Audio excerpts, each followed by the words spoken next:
Évangile de Matthieu, chapitre 21, versets 1 à 11. Lorsqu'ils approchèrent de Jérusalem et qu'ils furent arrivés à Bethphagée vers le mont des Oliviers, Jésus envoya 2 disciples en leur disant : Allez au village qui est devant vous. Vous y trouverez tout de suite une ânesse attachée et un ânon avec elle. Détachez-les et amenez-les-moi. Si quelqu'un vous dit quelque chose, vous répondrez : Le Seigneur en a besoin. Et à l'instant, il les laissera aller. Or, tout ceci arriva afin que s'accomplisse ce que le prophète avait annoncé. Dites à la fille de Sion : Voici ton roi qui vient à toi, plein de douceur, et monté sur un ânon, le petit d'une ânesse. Les disciples allaient faire ce que Jésus leur avait ordonné. Ils amenèrent l'ânesse et l'ânon, mirent leurs vêtements sur eux, et Jésus s'assit dessus. Une grande foule de gens étendirent leurs vêtements sur le chemin. D'autres coupèrent des branches aux arbres et en jonchèrent la route. Ceux qui précédaient et ceux qui suivaient Jésus criaient : Hosanna au fils de David, béni soit celui qui vient au nom du Seigneur. Hosanna dans les lieux très hauts. Lorsqu'il entra dans Jérusalem, toute la ville fut troublée. On disait : Qui est cet homme ? La foule répondait : C'est Jésus, le prophète de Nazareth en Galilée. On est vraiment avec ce récit de l'entrée de Jésus à Jérusalem à un tournant des évangiles, puisque Jésus est vraiment au top de son ministère terrestre. Il est acclamé dans la ville sainte, à Jérusalem. Il rentre comme le roi, le fils de David, dans ce qui est pour les Juifs la ville sainte, le centre du monde. Et on voit que c'est vraiment la folie autour de Jésus. Quand Jésus entre à Jérusalem, les gens ne se disent pas : pourquoi pas lui ? Ils ne se disent pas : peut-être qu'il sera un petit peu mieux que le roi Hérode. Non, il y a une vraie conviction, il y a un vrai enthousiasme autour de Jésus. Il y a de vraies réjouissances, c'est vraiment la folie, c'est vraiment la pagaille dans Jérusalem, parce que les gens sont enthousiastes. Et les gens, la foule ne se trompe pas sur les espoirs qu'ils peuvent placer en Jésus. Le pouvoir non plus ne s'y trompe pas. Le pouvoir politique, religieux, symbolique, idéologique ne s'y trompe pas. Ils sentent bien la menace. Et pour eux, à l'entrée de Jésus à Jérusalem, et ils ne vont pas tarder dans le récit évangélique à essayer de se débarrasser de Jésus, à comploter pour l'éliminer. Pour le coup, le pouvoir va être assez constant dans son rapport à Jésus, au contraire de la foule qui va être très versatile et qui va basculer du tout au tout, très enthousiaste quand Jésus se présente comme le roi qui va faire quelque chose de nouvel, qui va prendre le pouvoir. Elle sera tout aussi enthousiaste quand il s'agira de le crucifier, de le mettre à mort, et elle préférera faire bénéficier de la grâce, non pas la grâce présidentielle, mais la grâce du procurateur Ponce Pilate à Barabbas, un meurtrier notoire, plutôt qu'à Jésus. La foule a donc complètement basculé. Et évidemment, pourquoi elle a basculé ? Eh bien, parce que pour un roi, pour un Messie, celui qui est censé accomplir toutes les espérances d'Israël, mais aussi de l'humanité, l'arrestation, et puis ensuite les souffrances et la croix, ça dénote un peu. C'est pas très logique que quelqu'un qui est censé être celui qui accomplit tous les espoirs de l'humanité se retrouve ainsi arrêté, puis torturé et crucifié. Il y a un truc qui colle pas. Et aujourd'hui encore, les souffrances, l'arrestation et la mort de Jésus sur la croix est une pierre d'achoppement, est quelque chose qui scandalise un certain nombre de spiritualités et d'idéologies aujourd'hui. Les spiritualités et idéologies que qu'on va passer en revue, bien sûr beaucoup trop rapidement, bien sûr sans doute de manière trop caricaturale, nous les côtoyons, et peut-être plus ou moins consciemment, elles nous influencent. Et il ne s'agit pas ce matin évidemment de critiquer les spiritualités ou les idéologies que nous allons passer en revue très rapidement, mais plutôt de pointer simplement que, aujourd'hui encore, pour des personnes qui sont influencées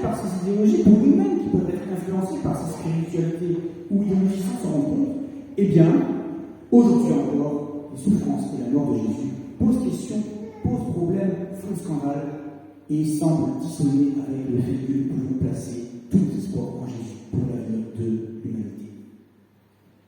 Prenons par exemple le judaïsme. Alors, ce n'est pas la spiritualité qu'on côtoie sans doute principalement dans nos contrées, mais pour le judaïsme, en tout cas pour la partie du judaïsme qui n'a pas reconnu Jésus comme le Messie, puisque Jésus était juif, et les apôtres étaient juifs, et les premiers chrétiens étaient juifs, mais pour cette partie du judaïsme qui ne reconnaît pas Jésus comme le Messie, Jésus, par ses souffrances et par la croix, est maudit. Dans le livre du Deutéronome, nous lisons « Si l'on fait mourir un homme qui a commis un crime digne de mort et que tu l'aies pendu à un bois, son cadavre ne passera pas la nuit sur le bois, mais tu l'enterreras le jour même, car celui qui est pendu est un objet de malédiction auprès de Dieu. Tu ne souilleras pas le pays que l'Éternel, ton Dieu, te donne pour héritage. » Donc on voit dans ce texte que le fait d'être pendu au bois fait qu'on est maudit, fait qu'on est porteur d'une malédiction. Donc Jésus ne peut pas être, en principe et en apparence, le fils béni de David qui vient bénir toute l'humanité puisqu'il est porteur de malédiction en principe. Dans l'islam, Jésus, tel que nous en parlent les évangiles, là aussi pose problème et pose question. Il y a beaucoup de points communs, bien sûr, entre l'islam et le christianisme, mais il y a aussi quelques différences, et notamment une différence importante, c'est que, d'après le Coran, Jésus n'est pas mort sur la croix. Dieu a envoyé un sosie de Jésus pour mourir à la place de Jésus. Pourquoi ? Parce que dans la conception islamique des choses, Dieu ne peut pas ainsi abandonner son prophète. Dieu ne peut pas abandonner ainsi son envoyé sur la croix.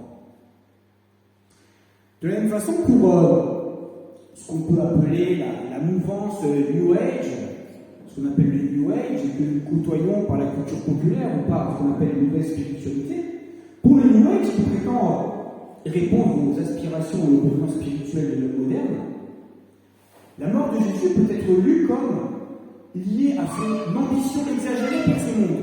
Si Jésus a été prisonnier, qu'il a souffert, qu'il a été crucifié, c'est parce qu'il a voulu changer ce monde, il a voulu transformer ce monde.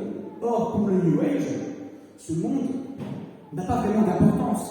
Il n'est qu'un passage, il n'est que le théâtre de nos réincarnations successives et de notre croissance spirituelle. Il n'a pas vraiment d'importance en lui-même, ce monde et la création de Dieu.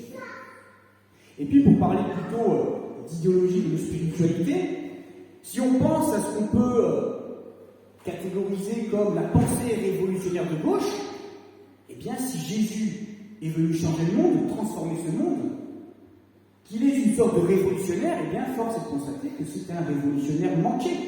C'est un révolutionnaire raté parce qu'il n'a pas renversé l'ordre des choses. Il n'a pas pris le pouvoir.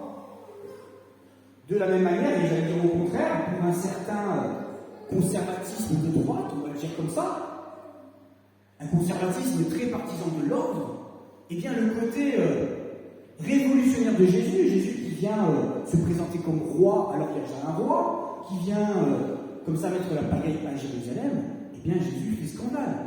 Il vient bousculer l'ordre du monde. Et donc il ne peut pas être celui en qui on peut mettre tous nos espoirs. Alors me direz-vous, en tant que chrétien,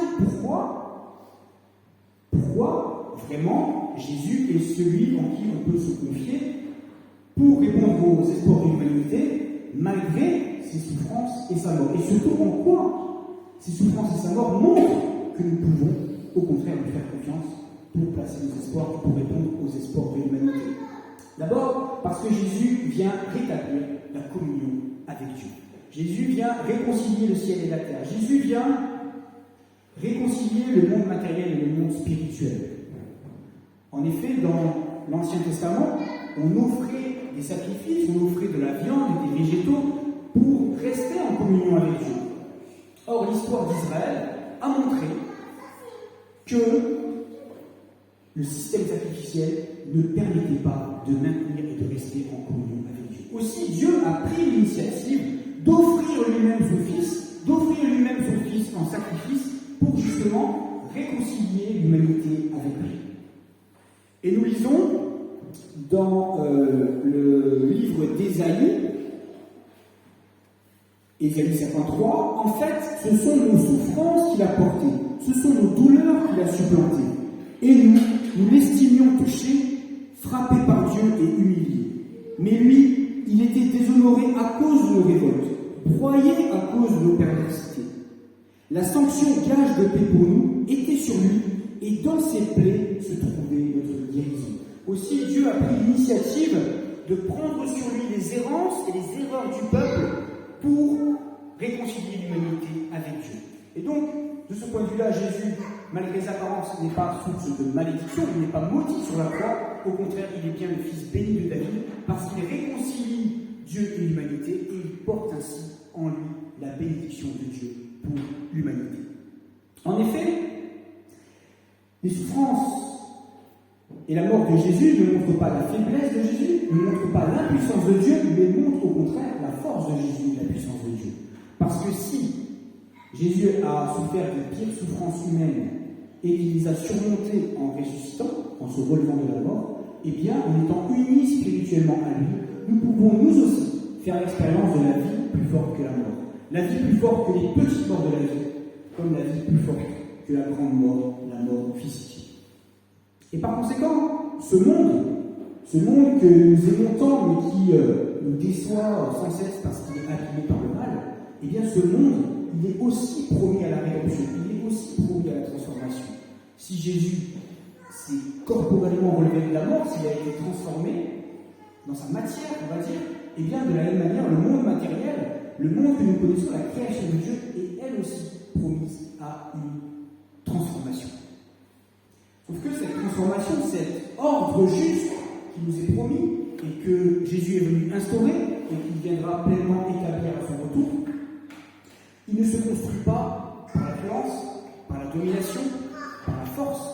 Il se construit par le service, il se construit par l'amour, il se construit par une transformation et un renouvellement intérieur. Car ce qu'a montré la mort du Christ quelque part, c'est que le premier problème de l'humanité, il est d'abord en chacun de nous. Et aussi la première solution. Le premier problème et la première solution au problème de l'humanité sont d'abord en chacun d'entre nous. Là, Jésus est donc celui qui porte l'espoir d'un nouveau monde. Et de la même manière, il nous invite à ne pas nous résigner par rapport au mal qui est en nous. Il nous invite non plus à ne pas nous résigner par rapport au mal qui nous entoure. Il nous invite au contraire à la lutte et au combat. Mais un combat qui est d'abord spirituel. Dans la lettre de Paul aux Éphésiens, nous lisons « Ce n'est pas à l'homme que nous sommes affrontés, mais aux autorités, aux pouvoirs, aux dominateurs de ce monde des ténèbres, aux esprits du mal qui sont dans les cieux. Saisissez donc l'armure de Dieu afin qu'au jour mauvais, vous puissiez résister et demeurer debout, ayant tout mis en œuvre. Debout donc, à la taille la vérité pour ceinturon, avec la justice pour cuirasse, et comme chaussure aux pieds, l'élan pour annoncer l'évangile de la paix. Prenez surtout le bouclier de la foi, il vous permettra d'éteindre tous les projectiles enflammés du malin. Recevez enfin le casque du salut et le glaive de l'esprit, c'est-à-dire la parole de Dieu. Voilà, Jésus a beaucoup déçu en son temps, et pour beaucoup de personnes et beaucoup de spiritualités et d'idéologies, Jésus, tel que nous en parlent les évangiles, et par ses souffrances et sa mort, déçoit. Et peut-être aussi qu'il déçoit quelque chose en nous. Jésus continue de décevoir quelque chose en nous, peut-être parce que nous sommes en partie, sans avoir forcément conscience, influencés par des spiritualités et des idéologies pour lesquelles la souffrance et la mort de Jésus posent problème. Et pourtant, Jésus est bien celui qui accomplit tous les espoirs de l'humanité, il est celui qui vient restaurer la communion avec Dieu, il est celui qui vient nous libérer du mal qui est en nous et qui est autour de nous, et il est celui qui vient restaurer la création de Dieu. Amen.